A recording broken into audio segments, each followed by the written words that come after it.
believes in the religious life of our community and presents this series of discussions in cooperation with the Catholic Archdiocese of Denver, the Colorado Council of Churches, the Denver Rabbinical Council, the East Denver Ministerial Alliance, and Interfaith Communications International. This morning we invite you to listen and share with us. Now, here is your host. I've not met anybody really who is like me.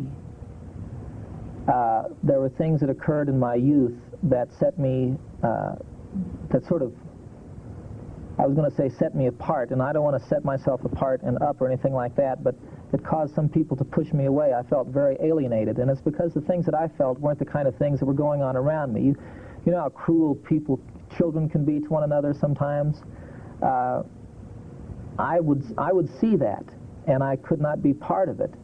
And there were things that I just never got into, and in many ways I was very an innocent, if you will. And so I had a pretty lonely childhood. There was just nobody who felt the way that I felt. And what I did is I sat in my room and played guitar and had these thoughts that I had that pretty soon I was able to start articulating. And it's like, you know, the songs have grown, I think, over the years. I'm articulating now that I couldn't articulate 5 or 10 years ago, and yet it was all sort of based and pointed toward the same thing. And where I find myself now is that there are thoughts that I have that I've had all of my life, and it seems now more and more there are other people who perhaps share the same feelings that I do, and that what I have to say really does articulate it for a lot of people, not only here in this country, but all over the world. And more that makes me identify with the wonderful, incredible set of circumstances that I find myself in. I'm known all over the world. I'm very wealthy. I have the opportunity, you know, I can do anything I want to do. I really have the wherewithal, very rare people, to do anything I want to do. I can pull it together and make it happen. I'm trying to get on the space shuttle, and I think that that's going to happen. And the reason I want to ride on the space shuttle, as a matter of fact, I'm on the list now for 1984. But the reason I want to go on it is that I think that space is one of those things that's big enough to include everybody. In fact, it was in space. This is the only time we ever really worked with the Russians, the Apollo-Soyuz launch. And it's something I think that everybody can kind of relate to, and it's something that's out there that's it's a new frontier for us, and it's something that I think we really aspire to. And yet I don't think that it's really connecting for people out there, and I don't think that people really get that someday we might be able to go up there and live in space and work together and make... And by the same time, it really hurts you when people don't work together, doesn't it? It does. It does. And so within these things, I truly feel that I have a pretty unique opportunity, and I can't not take advantage of it. I'm a driven man. There are times that I wish that I felt differently than the way that I do. You know, I mean, I'd love to go home and go fishing. I don't need to work, but I still find myself out there and trying to put some of these things that I feel so very strongly out there. And it's because that every time I put it out there, there's somebody else that comes up and says, yes, that's how I feel. And I can't stop. This is the House of the Lord, and with Rabbi Stephen Foster in the program this morning is our honored guest, John Denver. And you have a question for John. Yes, I have a couple. My first question is, John, how do you feel raising your children in this world that we're living in now? And my second question is that every parent wishes something for their child which they didn't have in their childhood. Which is that for you? Wow. The first one is I feel great about raising my kids in this world, and I feel very grateful that I'm able to raise them here in the United States with some of the opportunities and freedoms that we have that aren't available elsewhere.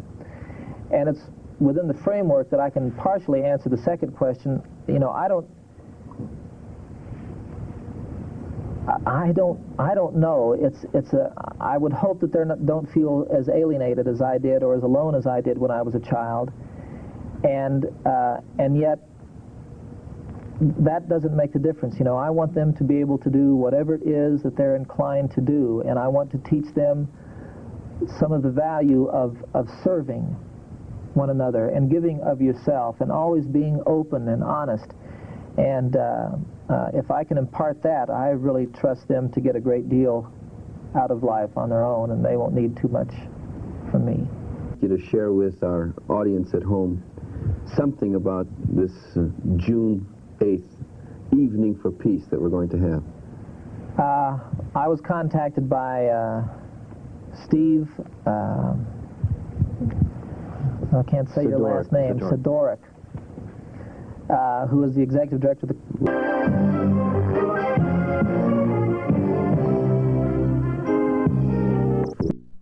Steve is with, and by the Winstar Foundation, which is my foundation up near Aspen. And what we want to do is have an evening for peace, and it addresses itself toward nuclear disarmament, which is an issue of great interest in everybody's mind, I think, these days. The occasion is June the 8th. It'll be from 7:30 to 9:30 on the steps of the Capitol. June the 6th through the 12th is when the United Nations addresses for the second time the issue of nuclear disarmament. And on the 6th, there's a big rally in Los Angeles at the Rose Bowl, and on the 12th, there's one in New York City at Central Park. And there are other events like that going on across the country during that week. What we're trying to do here is to really create an environment, an evening, if you will. It's not a rally, it's not a concert, although I will be there with my guitar, and Judy Collins and Jimmy Buffett, and we hope to have a 500-voice choir, interdenominational choir. There will be no politicians speaking. There will be no radicals screaming. What there will be is citizens of Colorado, a parent, a grandparent, a businessman, a farmer, an athlete, a blue-collar worker, a junior high student, a high school student. 10-year-old. A 10-year-old, far out. And to express for themselves, you know, what this thing has brought to their minds. And we hope to really create an evening where people, no matter what side of the issue you're on, where people from both sides and everywhere in between can come and by their presence express their earnest desire for peace in the world. And we hope to have the program end at 9:30 with everyone there holding a candle, a light, if you will, for peace, and that people who are not able to attend across the state and other places around Colorado might be so moved, if we're able to broadcast this on the radio or on television, that they too will turn the lights off in their home and hold a candle and join with us in this small little symbol that expresses for us our desire for peace in the world. And that we don't know what the step is, if it's a nuclear freeze or if it's nuclear disarmament. You know, so many people approach it as if we have to have that before we have peace. Well, maybe we have to have peace before we can have those other things. But that's what we want. That's what all of us want. Even those folks who think that the nuclear deterrent is the thing we need most to sustain peace in the world. So we want to give people a chance to express that and to perhaps take a leadership role in getting that out there, not only across the United States, but around the world. John, we thank you very, very much for being with us this morning.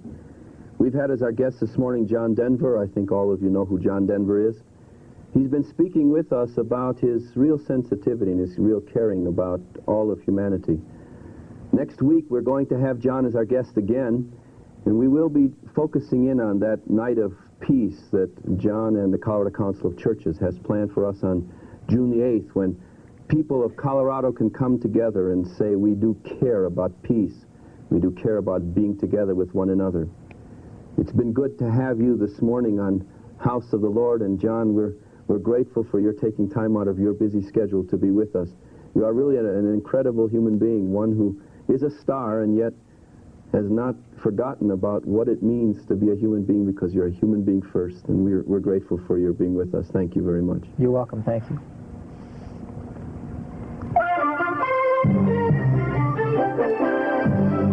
Our guest this morning is John Denver, and with him, let us welcome Rabbi Stephen Foster.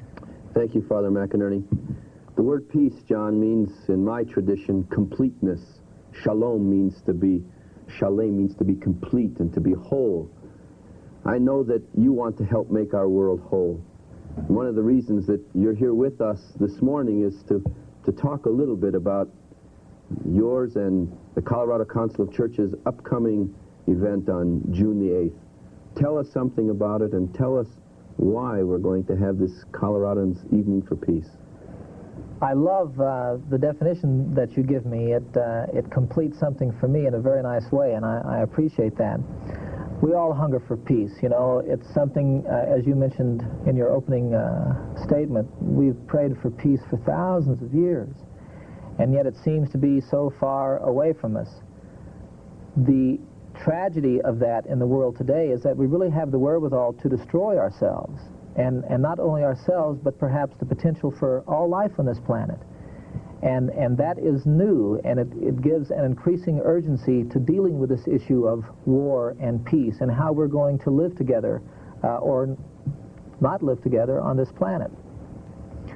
The issue of nuclear disarmament is in everybody's minds now. There's been, in the periodicals in Time magazine, there was an issue called Thinking the Unthinkable, and it seems that we actually have begun to consider nuclear war, and first strike capability is a word that people talk about. During the week of the 6th of June through the 12th of June, the United Nations is addressing for the second time the issue of nuclear disarmament, which seems to be almost impossible in the world in which we live. Many musicians are lending what they can to a movement for nuclear disarmament or a nuclear freeze by joining in a rally, one that's going to be in the Rose Bowl in Pasadena, California on June the 6th, and another one in New York City on the 12th of June. There are similar movements or rallies trying to be organized across the country in all of the states. Steve Sidorik and the Colorado Council of Churches called me about being involved in something like that here in Colorado, in a very real way, the heart of this country. And what we're trying to do is something that really brings everybody together. It's not just about a nuclear freeze or about nuclear disarmament. It's about more than that. It's about the whole thing. And the whole thing, as you say, is peace. And we really want to give people an opportunity, I'm sure many for the first time, to step a little bit outside of themselves or to step forward and to take a stand. It is time to stand up and be counted. What we're talking about is the future of ourselves, our posterity, the potential for a life for the children we see here and for their grandchildren. And if we don't turn it around, there's an inevitable conclusion that awaits us out there that I think we're all deathly afraid of. So we want to make a statement that we here in Colorado are for peace, and that people who come to attend this event by their presence can express for themselves their earnest desire and prayer for peace in this world. It's going to be a special kind of night. I've heard you speak now for about 3 weeks about your concept of what June the 8th is all about, that it's not a rally and it's not a rock concert. It is an opportunity for people to come together and share. Earlier today, you and I were speaking, and you talked about the two polarities. There is nuclear war on the one hand and total disarmament on the other, and you would like to see people bridge that gap, wouldn't you? Yes, I would. You know, it seems to me in so many things we polarize ourselves, and when you do that, you really accomplish nothing. What we have here in regard to this issue is those who think that our survival is threatened and will do anything to change that notion. And on the other side of it are those who feel the only way we can sustain peace in this world is to balance ourselves and keep up with the Soviets and any and all other aggressors in regards to nuclear capability. And that's the whole dialogue, you know. And as long as it's a polarized dialogue like that, it's like this, and I don't think anything gets accomplished. So I want to bridge that. I would like to expand the dialogue. I would like to bring some other things into it. And I would like to do so in a way that really allows both of these people to come together for a common cause, if you will. To me, our survival or not our survival is actually, it's not the issue, you know.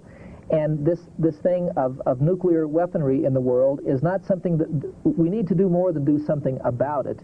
We need to do something with it. And perhaps we finally have a thing that's here enough in front of us that we can catalyze ourselves doing something that's never been done before. You know, in my mind, what this represents and the actuality of nuclear arms in the world comes out of the fact that since the beginning of time, our existence, our survival has been based on it's you or me. Survival of the fittest. Survival of the fittest. I propose to you that we are in a time where in our lifetime we're going to take an evolutionary step. And what that step is a real transformation of consciousness. and of thought and of philosophy and of a way that we look at ourselves and everyone else in the world. And that transformation in my mind can best be described as it's no longer you or me, it's you and me. And that's the only way that we're going to survive on this planet. And I think that that's an incredible shift in thinking. You know, it's likened in my mind to back in the days of Copernicus. There was a thing called the Copernicus shift. And what it had to do with is there's a guy who came out and said that the world was round, that it was not the center of the universe. And everybody knew that he was a fool, he was lying. In fact, he was almost crucified for saying that, you know. Everybody thought the world was flat and the earth was the center of the universe. And he said something different. And in a period of time, everybody's consciousness changed out of that. And I think that that's the kind of thing that we're addressing here. You also think that we can make a difference, don't you? I truly do. I think that one man can make a difference. I think that any of us can change the world. And if you look, you know, the thing that we're talking about here, what an incredible difference one man made 2,000 years ago almost in Jerusalem, and what an effect he has had on people all over the world in many different ways. We're going to be back with John Denver in a minute. To open the question with our studio audience this morning, John, my question arises from the experience of Ed Ashner, who apparently has lost the Lou Grant show, and the insinuation is that his stand that he took on El Salvador has caused an ugly taste in people's mouths. And sometimes you hear it when you come out on this nuclear question, disarmament and things like that, that it's kind of pinko or red or falling into the hands of the communists. How do you feel about it? Well, you know, I'm not concerned too much about what people say in that regard. It's not communist. You know, we think they ought to disarm too. It's not unilateral, it's multilateral disarmament that we're addressing. That you take a political stand for someone like myself who's a celebrity, are we less than the other citizens of this country, that we cannot express how we feel or stand up for how we feel just because we are a little bit more vocal or perhaps a little bit more visual?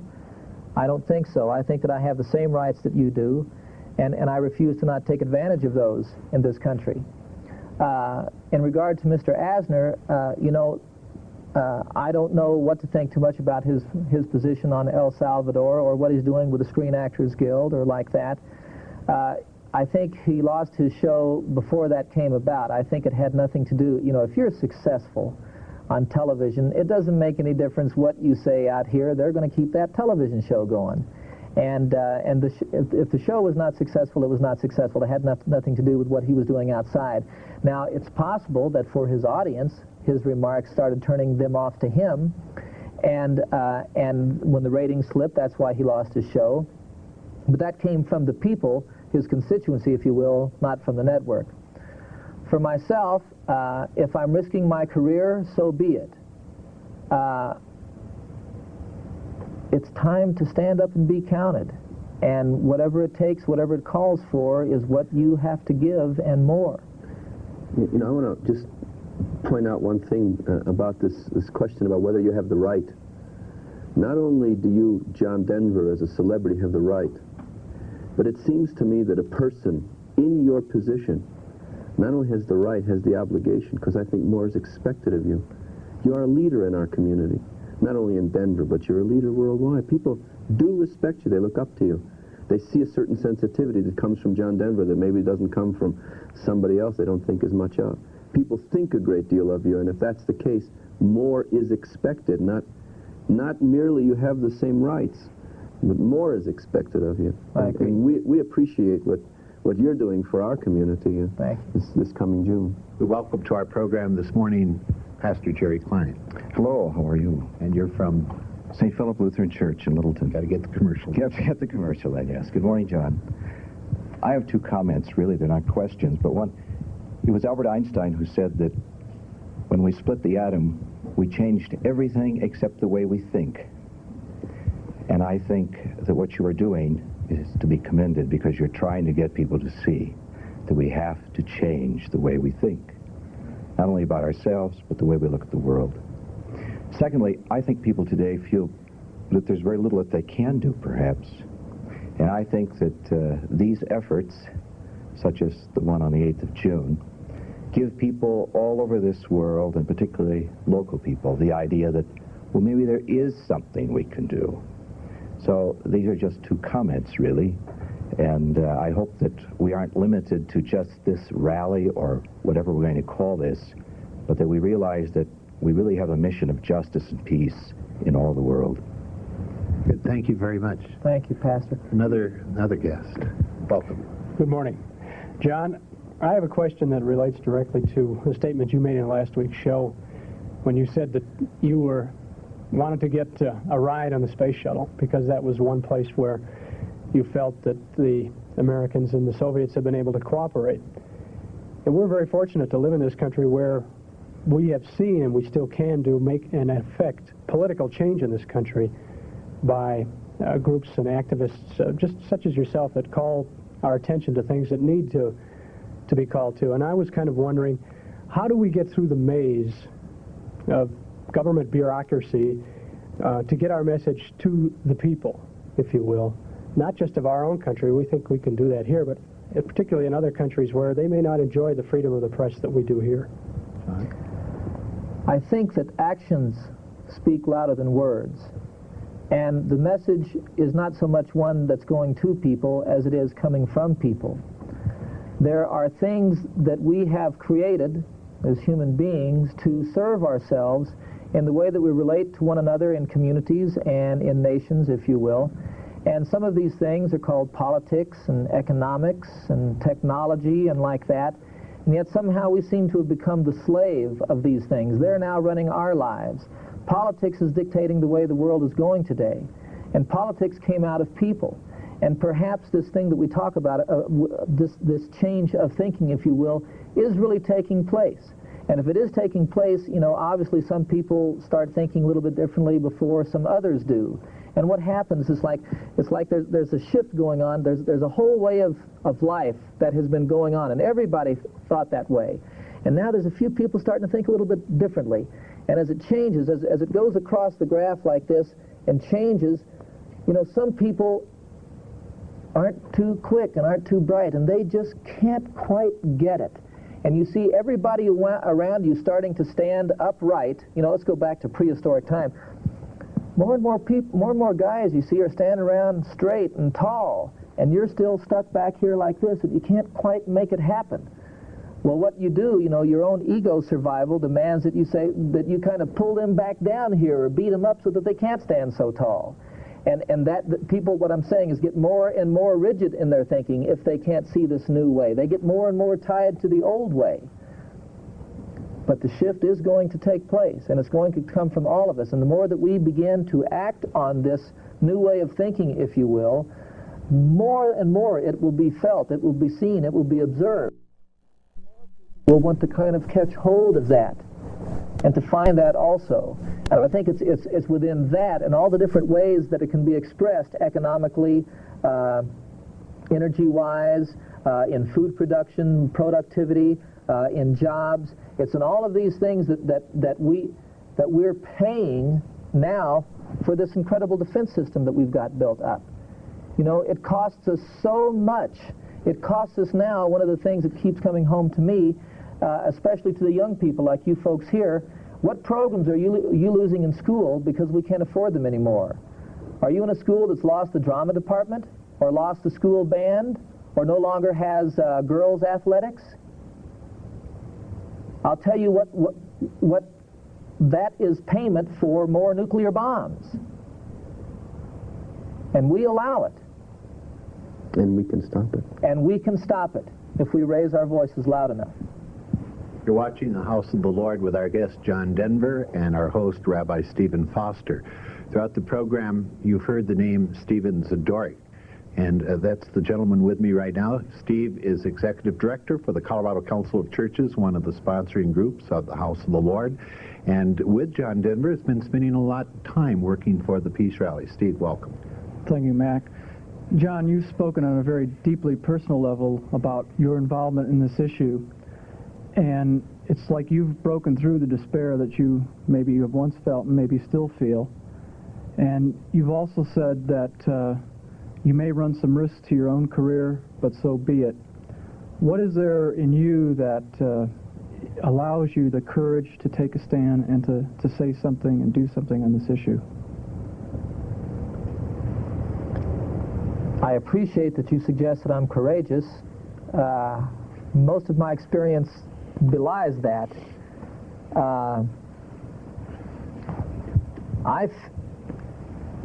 I recognize in myself qualities that I think are in all human beings. We do have the wherewithal to be conscious of who and what we are and what we care about. And the only thing that makes any difference in your life as an individual, all that you have to give is who you are, what you think, and how you feel. And if you deny yourself, if you deny presenting that or reflecting that in every aspect of your life, that, to me, is the sin. That's the only sin. There's a quote in the Gnostic Bibles, I believe, and it's a quote from a man who we call Jesus Christ. And he said, if you give that which is in you, it will save you. If you deny, if you give that which is in you, what is in you will save you. If you deny that which is in you, what you deny will kill you. And I think that's true. And all I'm doing is being a human being. You know, I mean, I just can't see it any other way. And I think that that's there for, I know that it's there for all of us. So you take a look at these things. I had the chance once to address a high school graduating class. And I tried to think, what is it that I would like to say to them that I wish somebody had said to me back when I was young? And I told you, I think, last week about being alienated and feeling not a part of most of what was going on around me. And yet I found out today, or now in my life, that these things that I feel are feelings that are shared by millions of people all over the world, you know? So maybe I got to it a little quicker, or maybe I didn't have as hard or thick a shell around me as people perhaps are born with. But I told this high school class, all that you have is who you are.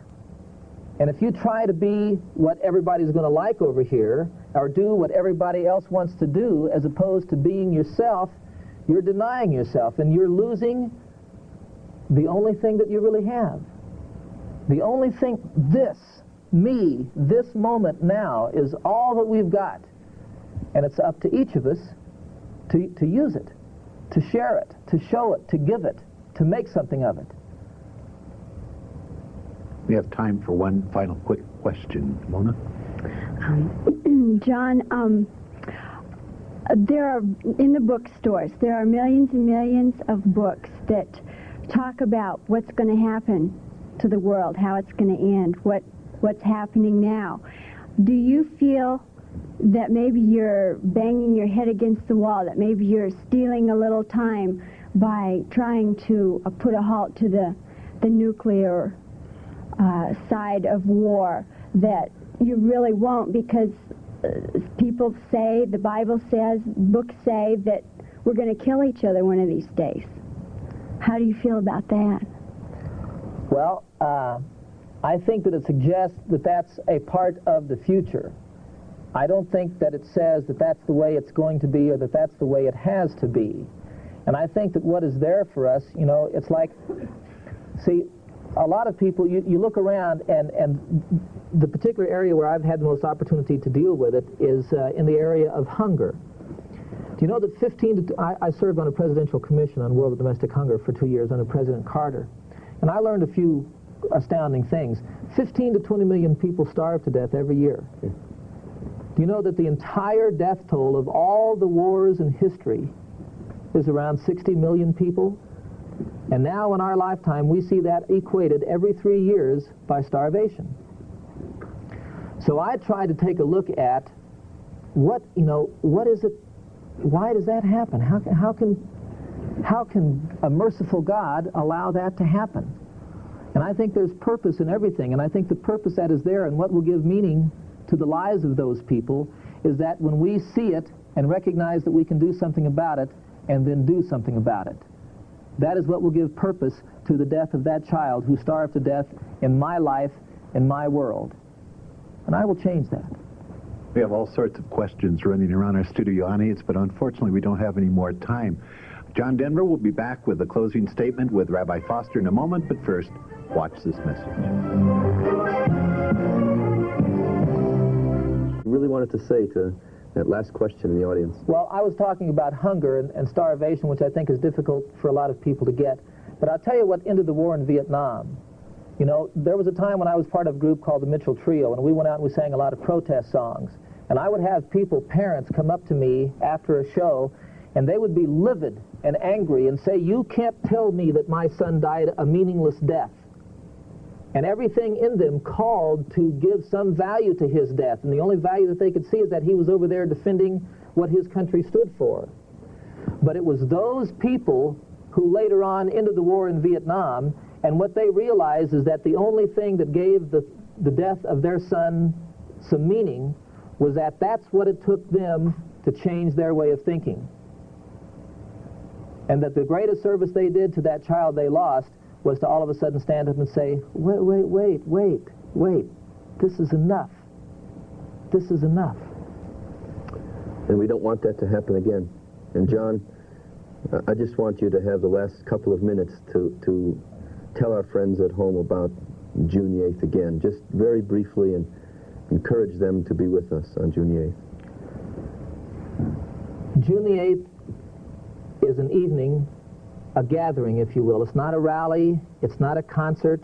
It would be most appropriately called, I think, a town meeting, except we hope that it will be a little bit larger in numbers, if you will, than what might occur at a town meeting.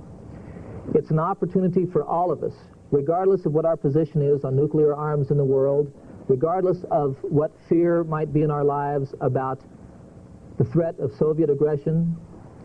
It's an opportunity for us to stand very quietly and say that we are for peace. And I really would urge all of you to join us and let yourself be heard, who and what you are as a human being, and actually I was going to say that backwards, who you are as a Westerner, as a Coloradan, as a citizen of the United States, but more than all of that, who you are as a human being, that you are for peace in this world. And together, making that kind of stand, I think that we can change the world and make a very significant step toward that will have impact all over our country. Please do join us on the evening of June the 8th. John's referring to the evening of peace, June the 8th, the Capitol Steps in Denver, Colorado, sponsored by WinStar, which is John's private foundation in Aspen, and the Colorado Council of Churches. Jews, Christians, blacks, whites, all of us will be there to let the world know that we really do care and we really do want peace. John, we thank you for this week. We thank you for last week. We thank you because you have become an inspiration for a lot of people. A lot of us have listened to your music for a long time, but it's not just your music that counts, it's your soul, it's your heart. And you are truly a religious person. Maybe you don't go to church every week, but you are truly a religious person. And we want our people at home to know that people can truly be religious in other ways than just going to worship services. You are that kind of person who cares about his fellow man. We're grateful for that, and we're grateful for you being with us this week and last week, and thank you very much. Truly my pleasure.